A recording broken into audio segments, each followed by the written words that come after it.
Come on. Do I sound like I'm joking? Do I sound like I'm playing? When you look into my eyes, you understand what I'm saying? Let me say it to you slowly, and it may sound scandalous. I don't think that you can handle this. All right, once again, we are on. I am the Mojo King. He is the great Mike Steph, and we are Hidden Gems Football, brought to you by the Mighty 19 Media Group. Before I kick it over to my partner, I'd just like to thank you, yes, you, for checking us out, whether you're listening on podcast form or watching us on YouTube. We appreciate you. Please like, support, tell a friend, subscribe. I think we're at a little bit over 700 subscribers now. All right. Mike Steph, how are we doing? I'm doing good. It's funny because I'm like I was saying in the pre-recording, that I'm not used to doing this after the season's over. We never really talk about free agency and trading, during the off season. Actually, I think this is our first off season episode, so I'm very hyped.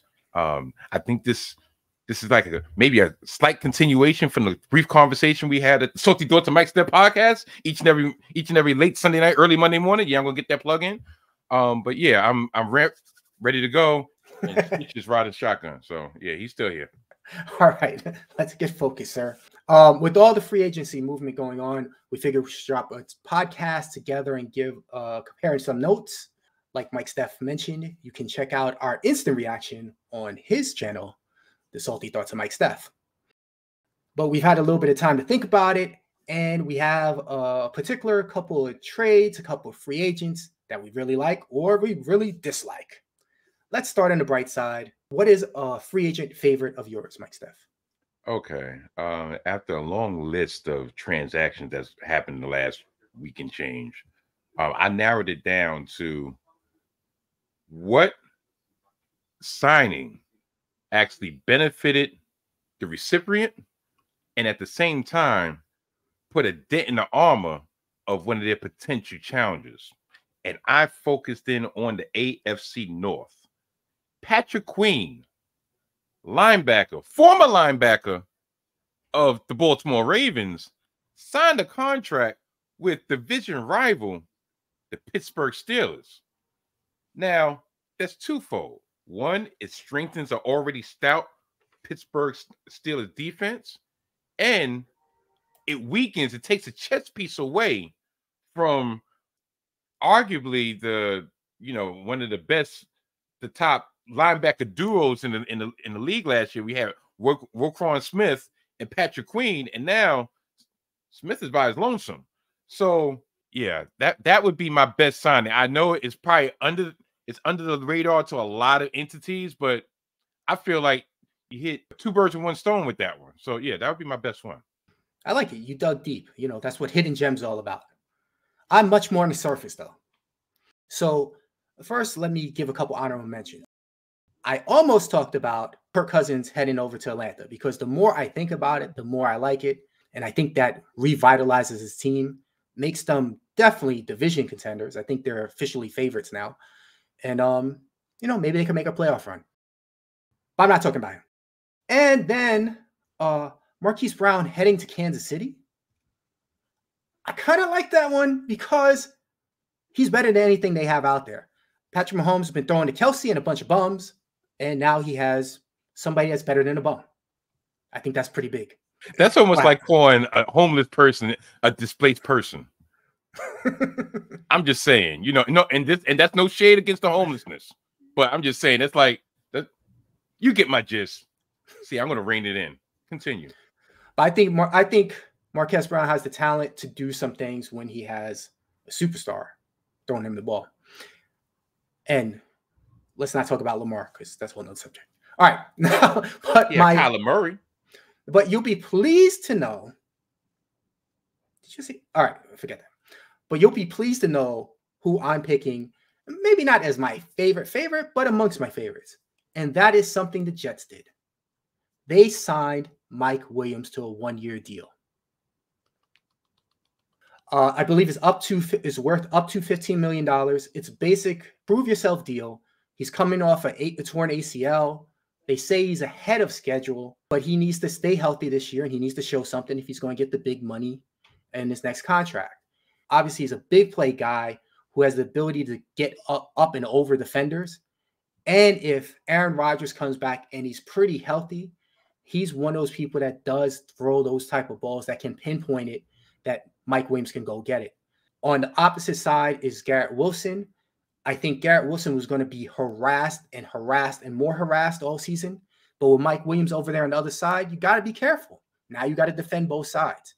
And if you have to defend both sides and you got Aaron Rodgers throwing the ball around a little bit, guess what that really frees up? Tall.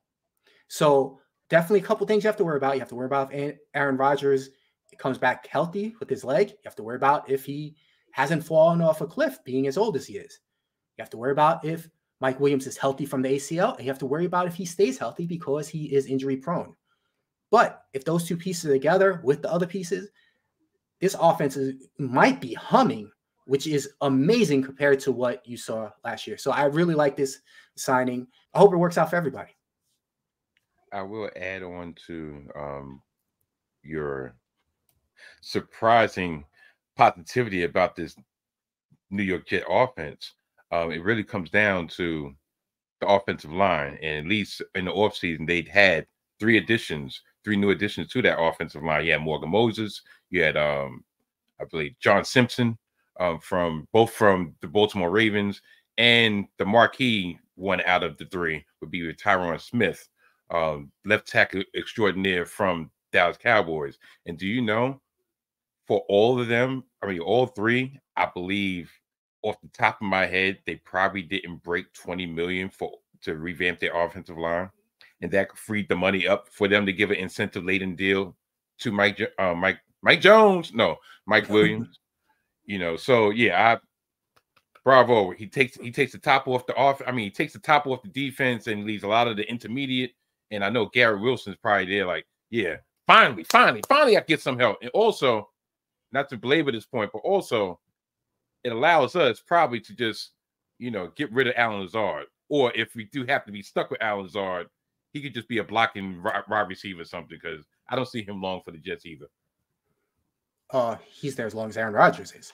But I got to say, actually, I think you might be really on point, because those offensive lineman changes is likely more important than Williams himself. But that was just not as interesting to talk about. So I stayed with Williams. Good job.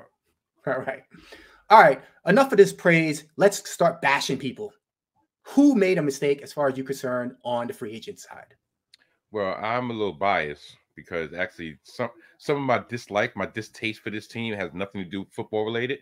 But I believe one of the worst signings so far in free agency, you would have to go down to the state of Florida. And I'm not talking about my hated rival, the Miami Dolphins. No, I'm talking about those pretenders, those frauds down in Jacksonville.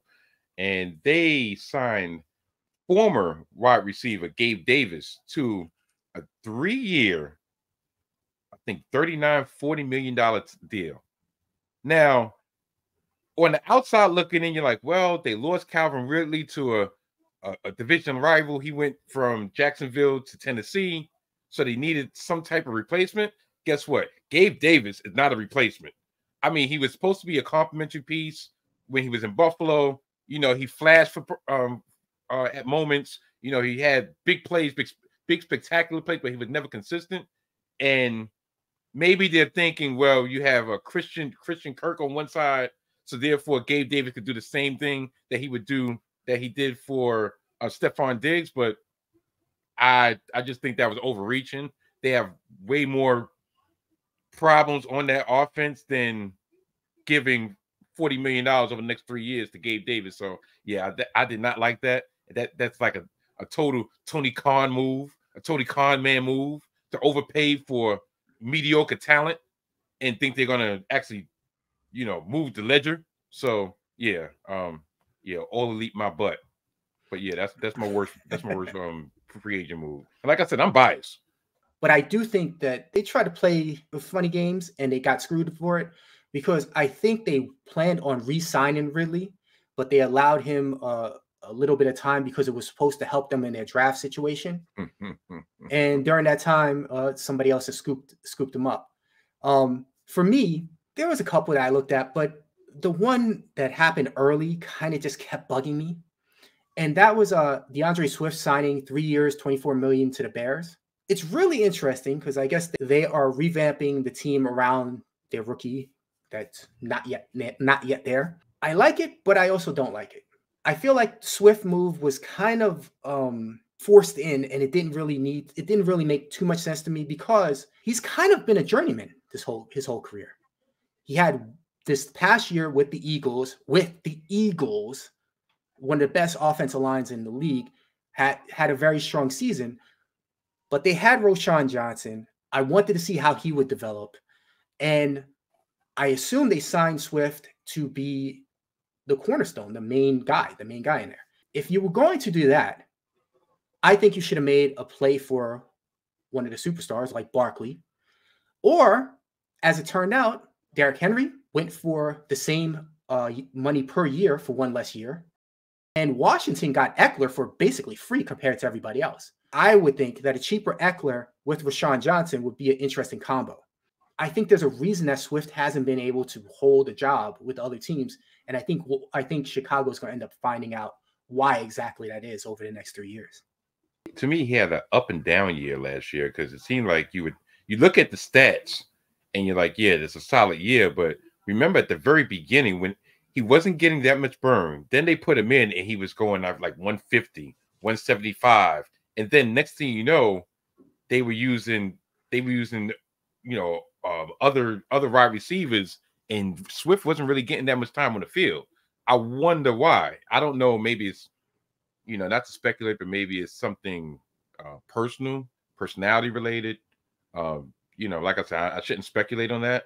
But like you said, Chicago, there was other options that you would think would be of higher priority than, we're going to have to throw this $8 million a year at Swift, because he's, like you say, he hasn't stuck with a team.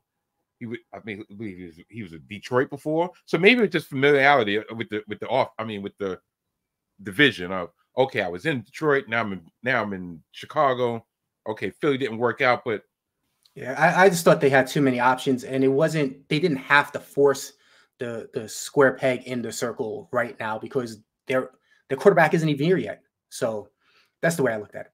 Yo, what's up? I'm Desmond, and I'm the host of Hip to the Games, a podcast from 19 Media Group, where the brilliance of basketball and hip-hop's past and present is genuinely appreciated. Join me every other Friday as we celebrate some of the greatest artists, albums, moments, songs, bars, punchlines, NBA teams, players, just anything and everything to do with the game of rap and the game of basketball. See, if you like basketball and hip-hop, that means you're hip to the games. But no matter where you fall on that spectrum, I encourage you to join the fun every other Friday on your favorite podcast platform, courtesy of the great 19 Media Group.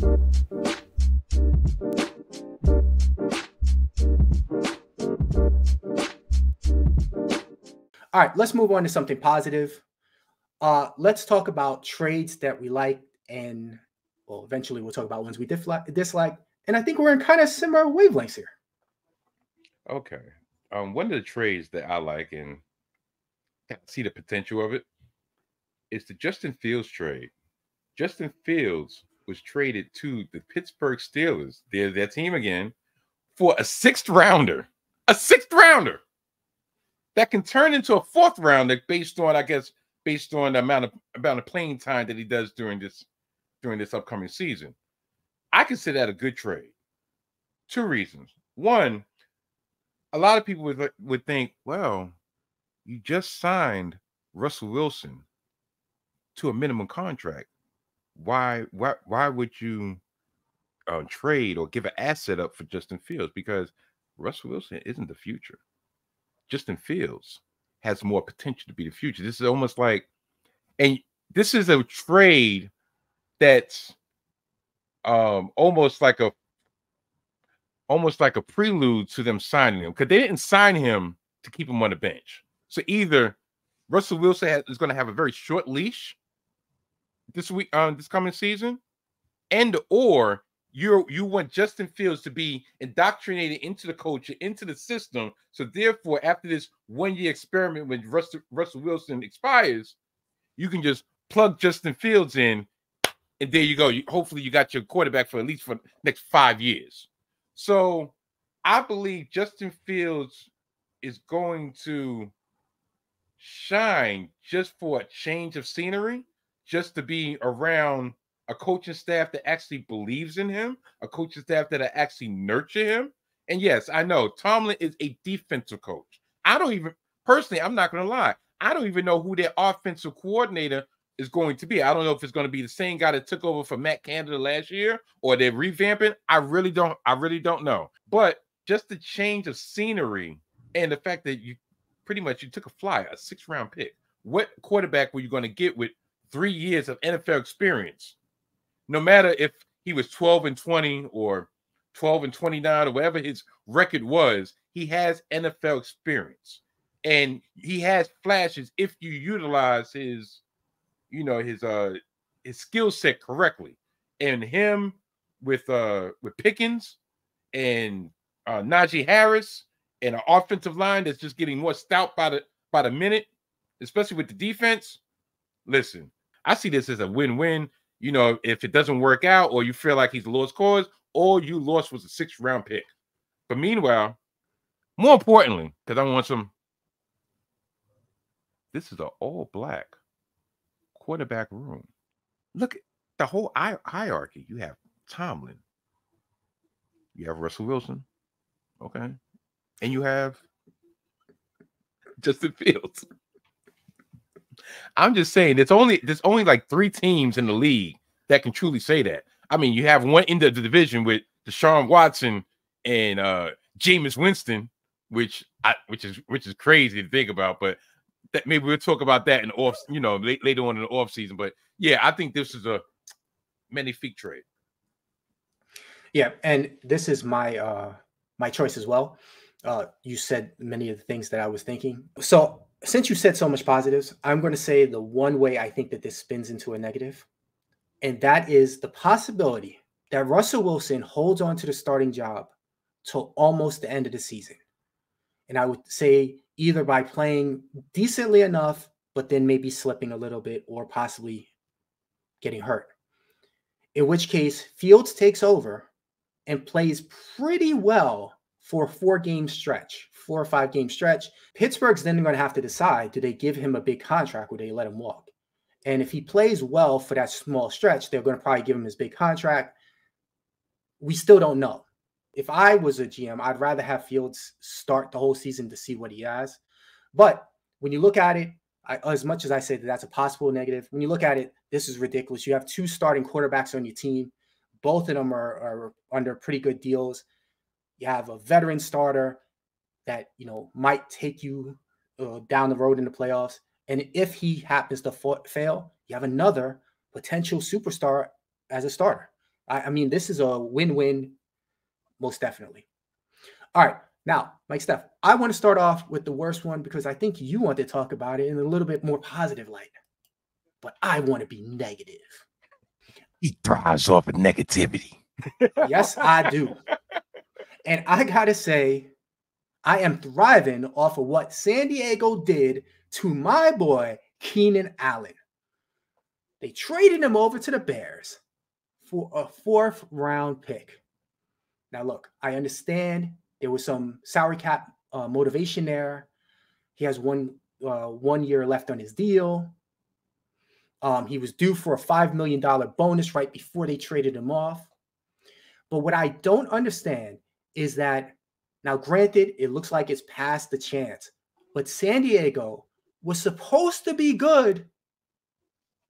Did I say the right? I didn't say the right city. Well, listen, they're always San Diego to us. All right. So, the Chargers. Yes.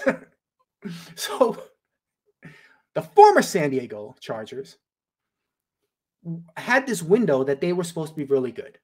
And they pretty much flopped every season. And last year was the floppiest of the flops. I think all of last year and some of the season before, we pretty much figured out what the problem was. And it was the coaching. You got rid of the coach. You bring in big Jim Harbaugh. You still have the shell of a team that was supposed to be really good. Why not just give it a year and see what happens? You still have You still have Herbert there. You're what you think is a superstar quarterback. Now he has no weapons. They've literally gotten rid of all of the top weapons that the team has had. So now are we rebuilding? And if you are, you still have Herbert there sitting on a big contract. That's usually not how you rebuild. You don't rebuild with a quarterback that's already on his big contract, because it's going to limit what you can bring in. I really don't like it. And I'm kind of stunned that they couldn't get more than a 4th round pick for a perennial Pro Bowler. Mike Steph, what you got to say about that? Okay, I'm going to take the opposite side of the trade, which is the team that he was traded to, which would be the Chicago Bears. Now, I see what Chicago was doing. Just like we mentioned about Swift, they're pretty much trying to put all the weapons in play for the expected #1 draft pick, who will probably be Caleb Williams out of USC. So you want to have as many weapons as possible to try to help the transition from college into, because if anybody thinks that Caleb Williams is going to sit on the bench for at least half a year, they're sadly mistaken.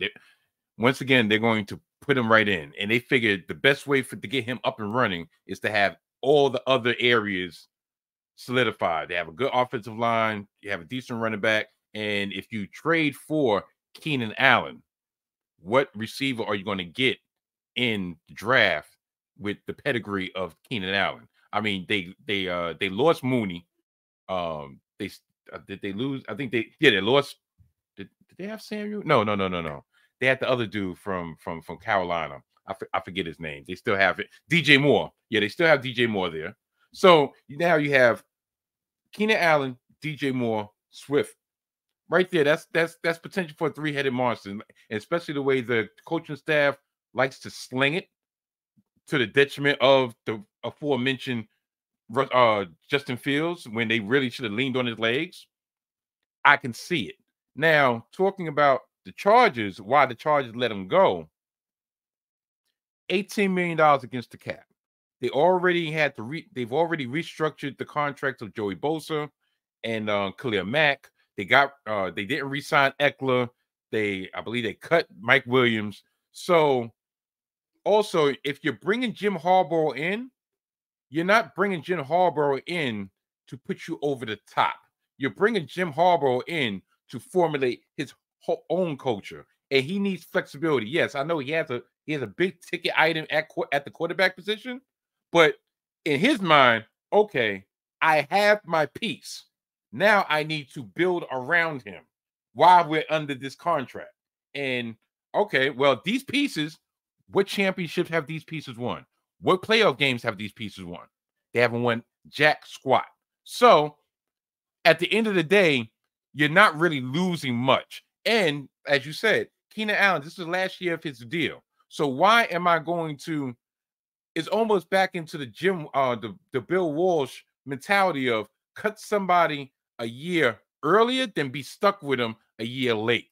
So you might as well be proactive in this. I see it as a win-win. Jim Harbaugh, he has nobody from the prior regime able to influence. Not saying they're bad, they were bad influence on people, but pretty much now he has everybody's attention of, especially on the offensive side, this is the system we're going to run. This is how we're going to do it. Everybody knows Herbert is the captain of this ship, or should I say, I'm the captain of the ship. That's my lieutenant, and this is how we're going to go forward. And like I said, on the outside looking in, you're just like, yeah, they did Keenan Allen dirty. Tell you the truth, they might have did him a solid, because they're probably thinking, look, we're not going to win this year. Let's put you in a situation that maybe in a weaker conference, maybe you have more of an opportunity to succeed. Just me. I'm back to terrible. All right.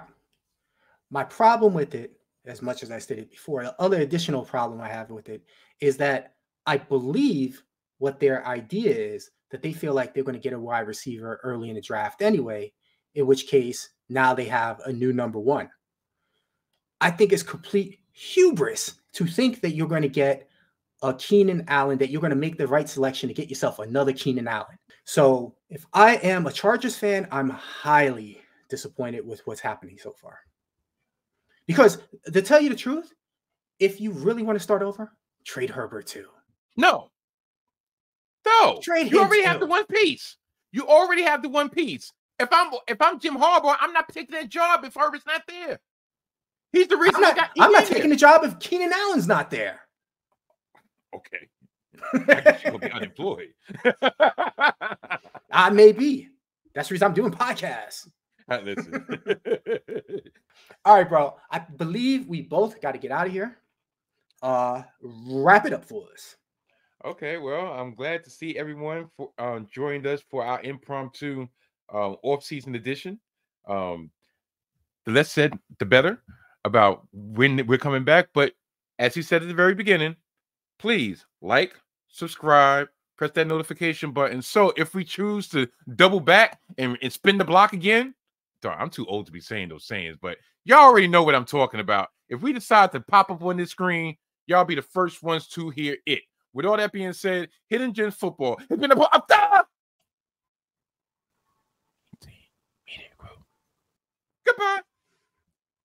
Bye, folks. Run.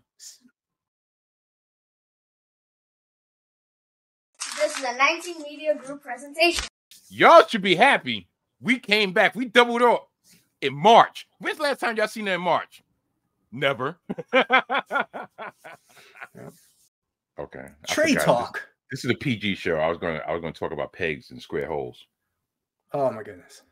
Sorry. I'm glad you've remembered this a PG show. Yeah. I guess you wonder where we've been. The break to find the love within. I came back to let you know. All these trades and signings, so we won't let go. All my friends wonder what's wrong with me. Because I'm in the days from the money you see. We came back to let you know. Hidden Gem Football is the one you love so much. Yeah, I know that didn't rhyme.